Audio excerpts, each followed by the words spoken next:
Hello everyone, so this is Edmond. Mindaros channel, isang content creator at gumagawa ng mga tutorials katulad ng laptop, PC troubleshootings, mobile device troubleshooting at marami pang ibang klaseng tutorials na sinishare ko dito sa aking channel.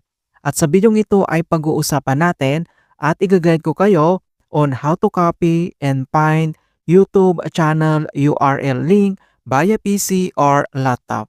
So sa bago lang kung ano ba yung ibig sabihin ng YouTube URL link, so it's the web address that leads directly to a specific YouTube channel, not just a single video.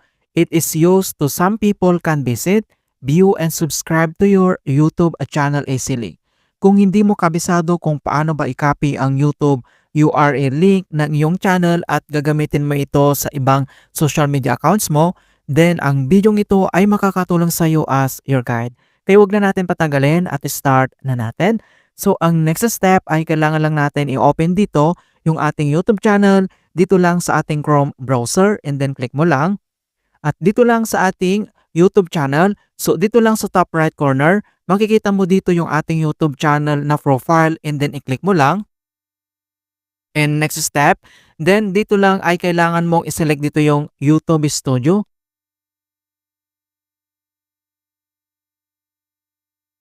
Kapag na-open mo na dito ang iyong YouTube Studio dashboard, then next step, dito lang sa left corner mga kaibigan, makita mo dito yung other option settings. And then kailangan mo lang i-select dito yung customize and then mag-scroll down ka lang. Kailangan mo lang i-select dito yung customizations and then i-click mo lang. At dito lang sa channel customizations and then kailangan mo lang mag-scroll down. Alright? So mag-scroll down ka lang. And then, hanapin mo lang dito yung channel URL. Okay, so makikita mo na dito ng channel URL. So, this is the standard web address for your channel. It includes your unique channel ID, which is the numbers and letters at the end of the URL. So, makita mo na dito yung ating YouTube channel URL link. Pwede mo na itong i-copy. So, dito lang sa right corner, makita mo dito yung icon na yan. So, ito yung copy link. I-tap mo lang yan para makopy mo siya. And then link copied to clipboard. Ayan, so nakopy na natin. And then dito naman sa pinakababa niya, makita mo dito yung kanyang custom URL.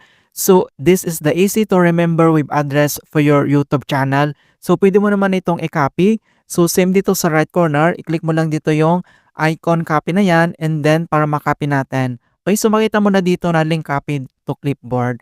And other details naman, dito lang sa baba, makikita mo naman dito yung links, add link, pwede kang mag-add link dito, yung contact info, yung video watermark, nandito lahat.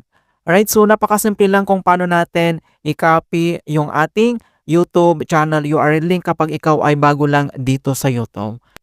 Alright, so ganun lang po kasimple kung paano natin i-copy and hope na nakapagbigay ako ng konting kalaman at guide tungkol sa YouTube tutorials. Thank you guys and see you in my next tutorials.